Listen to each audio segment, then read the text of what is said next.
Hi guys, this is Alex from f2p.com, and today we have a very special interview for you. We have lead producer for Neverwinter, Andy Velasquez. So first, Andy, thank you for giving this opportunity to talk to you today. Oh, no problem, man. It's my pleasure. Fantastic. So straight into it. Neverwinter, based on the Forgotten Realms, which is a D&D campaign, for those that don't know, created by Ed Greenwood. Mm. That spawned such series as Baldur's Gate, Neverwinter Nights games. So let's start at the beginning. How does one even go about getting approval to publish a title based around somebody else's intellectual property like that? Oh, that's all like the Sudi types at our companies. They all talk with the Sudi types of other people's companies, and we get to just be nerds on the dev side and say, oh, we'd love to make a D&D game, and so then at the time we were, many years ago we were owned by Atari, who had the license for some reason or other to make D&D games.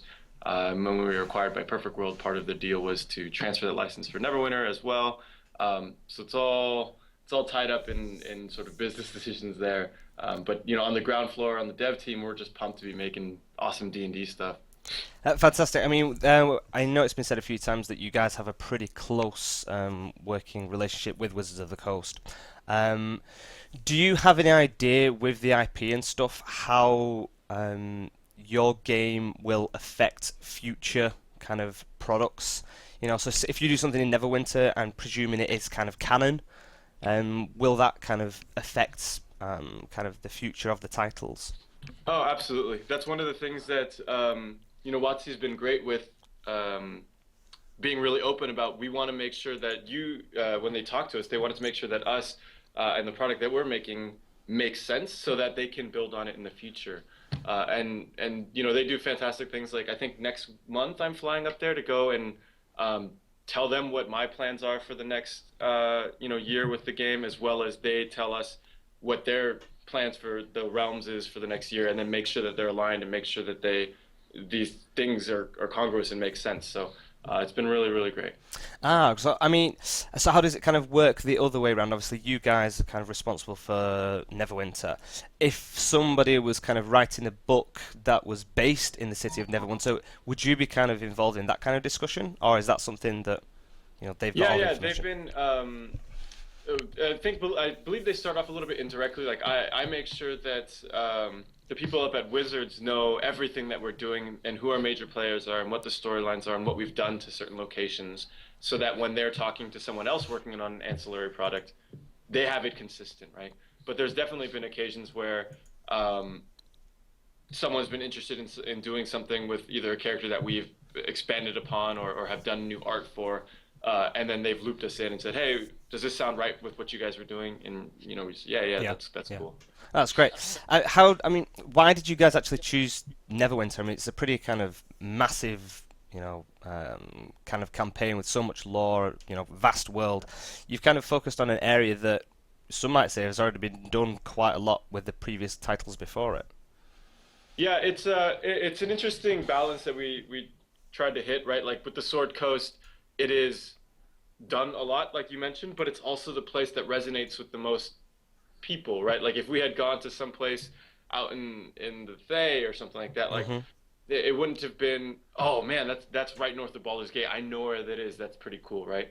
So we're in 1479 DR, which is a little bit in the future of even the most recent Salvatore books, I believe. Yeah. Um, and so there was enough room there that we had our own little canvas to play with. We have our own little storylines to tell. So we don't really feel too hemmed in by sort of what has come before. But there's a lot that we get to jump from, which resonates with players and fans, and so that's the big bonus for us that we see from Neverwinter and the Sword Coast. So you can play on the kind of nostalgia as well, I guess, Yeah, like yeah, yeah, people. absolutely. So the game is currently in open beta, Yeah, and I yeah, believe there's not going to be a rollback on the servers or anything. And you yeah. just Plan to not character wipe after open beta. so you're just going to merge the two servers, which is currently Mindflayer and Dragon, yeah? Well, we have three: Mind Ah, Flayer, Beholder, and Dragon. We will be merging them down whenever we can technically support it. hmm It's something that our guys are feverishly trying to do. Um, and we'll see if more and more people come in, then that might not even be a possibility until a while from now. But it's something that we aim to do as soon as we can. Fair enough. So as far as the open beta goes, I mean, realistically, you kind of ask the fans and people that are playing it, you could say that the game has been launched, but kind of Cryptic are getting a bit of a grace period while bugs are still being fixed and stuff like Sure. that. How do you think it's been so far? Has it been successful? Any major issues? It has had both of those. I think it's been very, very successful. The trifecta of critical acclaim has been coming in really, really positively, which is great for us. The fans seem to really, really enjoy it, and then just seeing the game perform as we expected it to, like technologically, in terms of the economy where people are spending their time and money, like everything is going well for us. So.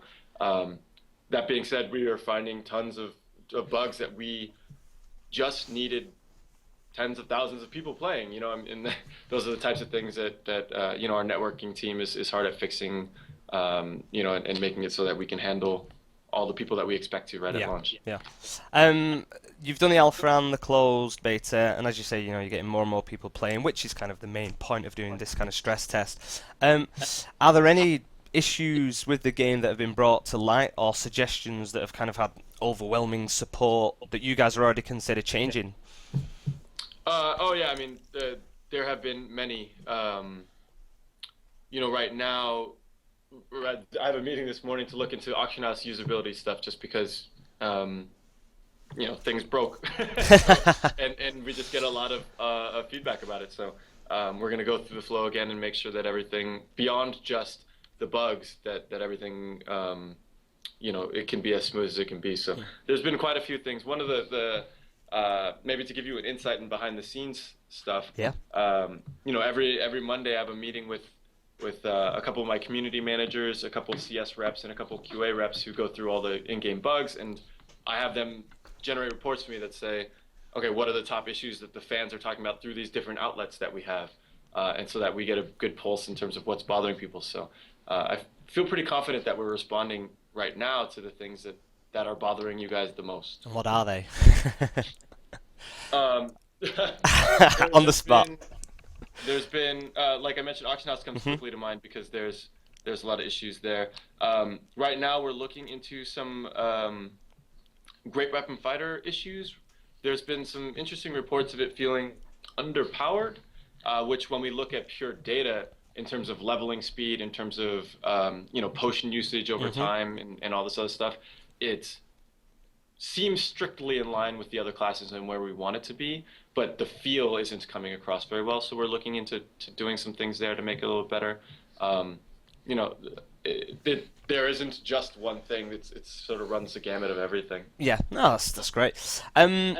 I'd say it's fair to it's fair to say that a lot of people have already blown through a lot of the official game content, as you always see with MMOs Yeah, like this, and yeah, hitting max level without having to grind too hard, yeah, which is fine because Neverwinter's never billed as being a grind game anyway. yeah. But it does leave people asking, okay, what's next? A big part of what's going to keep people playing has got to be the Foundry, Hmm. where players are creating content for players. Yeah.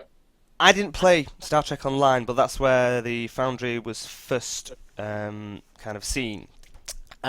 So can you tell me, has the Foundry for Neverwinter kind of developed anything from STO, or did it get to the point in STO where you're happy for it to be in Neverwinter? Oh, STO. We totally looked at STO as sort of this, the first step for building out the Foundry system. We basically took that entire team that was working on the Foundry and put it out. We even talked almost about branding it in Google style, like Foundry Beta. Hmm. Um, that's not to diminish anything that they've done for Star Trek. They did a lot of amazing, amazing work to get it up and running and figure out how to plug into the world and all this other stuff. But basically, that entire group then just had 2.5 more years to just fully iterate on making it really, really smooth. So it's been, the same base technology that is in Star Trek, but refined and honed for a couple of years to make it right for Neverwinter. Are we? So I mean, you've already kind of done a lot of work to it. how likely are we to see more changes to the Foundry in the future? You know, other than extra textures and objects for building. 100% likely. We are Yes. already working on things. Can you say what you might be working on? No. Can you? We'll be doing announcements, when we feel comfortable with it. But it's one of the things that we believe strongly as a studio. Like open beta just happened, live launch will happen shortly. But my whole group has been working on updates for the last month now, and some of that is in the Foundry, some of it's in Gateway, some of it's in the game, some of it's new classes. All the things, all the features in the game will continue to get improved. And we'll release them when we feel confident with them. As I said before we started this interview, kind of off camera, as it were, I've been playing the Foundry a lot. My rogue is at about level 11, but I've done about over 100 hours just messing about in the Foundry. I love it. So I've got two questions. So these are kind of from me, and you can either turn around and say no comment, and it is to do with the kind of future features. So you may be kind of jump into that.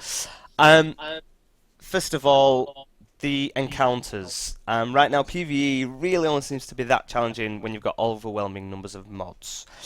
Will we see the ability to create a kind of more single solo mob, like a raid boss? Because at the moment, that seems to be something that's really missing from the Foundry quest, in my opinion. Interesting. So we haven't actually. Certainly, there's been conversations about that, but only in the like, oh, what do you think about this? Blah blah blah. In terms of like the immediate updates, that probably won't be one of them. But it is something that when we look at feedback and decide what to action on next, it's a lot of, well, what are people clamoring for the most? So if you and a bunch of your fellow Foundry authors are clamoring for that, it'll certainly add weight to that argument. That is something interesting that I've noticed as well. Personally, for example, I'm a Foundry consumer. I don't create that much, but the daily routine that I have is I do my Foundry dailies and then I do anything else. And it's certainly come up to me that the way people have been able to execute their boss fights is just layer encounters on top of each other. Yeah. So whether or not the way we solve that is via some sort of raid boss mechanic or something else, I don't want to necessarily commit to that right now, but it's something that's at least bubbled up in terms of the feedback. The people need to speak, is what we're saying. Yeah. Okay, second part of that then. Will you ever increase the number of people able to get into a Foundry mission? So creating kind of either raid type quests with 20 people in a group, or even for role players to use to make kind of their own RP cities and RP zones. Yeah, that's actually one of the ones that's come up since early alpha. So I think that one, we'll try to figure out a way to address that sooner rather than later. Fantastic. So I'm presuming that you guys aren't really resting on your laurels with nothing to do while the players make all your content. So what are we going to see next as far as developer content? You know, classes, maybe player housing at any time, kind of open world PvP. What we're getting? Yeah, I mean, obviously we'd like to get to all of those places eventually. That's why we do MMOs, right? We get to continually add to the game and make it awesome based on what we feel, but also what you guys are asking for. So, absolutely classes. Action combat has been doing great for us. People seem to really love it. So we already have two new classes in the works. One getting very nearly close to being done. We have more Paragon Path powers for the different classes, so there's that choice when you get up a little bit higher. We talked about, I think you mentioned guild housing. It's one of the things that we want to figure out a way to make happen, again, sooner rather than later. So all of those things are in various stages of development, whether or not it's just like on the lead level kicking it around or actually getting made by our team. Fantastic. So, I mean, you guys are kind of keeping yourself busy is what you're getting at. Yeah, well, it's great too. I mean, we released, and it's not like our team is immediately cut down to a skeleton crew, right? We are still the same size that we were before. We're just churning through, making more stuff. That's fantastic, mate. I mean, we're kind of running out of time now, so I will give you the opportunity. For those that are checking out this video that haven't tried out Neverwinter, is there anything you'd like to say to them? Oh man, I actually just want to. Can I before I talk to people who haven't checked out the game, to all the people who have? Yeah. I just want to say thank you. The people I've been incredibly overwhelmed by the positive support that we've had for OBT. Not just people coming in the game, but not being massive trolls on the forums and being really like just a positive community. We had, my community manager always talks to me, and he had previously worked at, various other websites and other games, and he's just constantly blown away by how positive, the comments have been, and Yeah. people just civilly discussing things as opposed to being like, you guys are the worst, I hate you all, right? So thank That'll you guys still so come. There's still time for that to come. yeah, maybe that'll come with live. But totally appreciate that. And then for anyone who hasn't yet, come in now, check out OBT. If you want to wait till early next month, you'll be able to hop in with live, and we'll have put out a bunch more bug fixes, and your experience will be even smoother. But the game is totally playable right now, and you can ask your friends about it. And the ones that are playing can hopefully speak kindly of it. I will vouch for that without Yeah. sounding like too much of a fanboy. So if anybody wants to find out more about Neverwinter, they can check out our various reviews and articles on our site at ftp.com, and also the official game website at www.playneverwinter.com. So once again, Andy, I would like to thank you for joining us today and answering my questions. Yeah, absolutely. And actually, one last little tease that I'll leave you with. Ooh.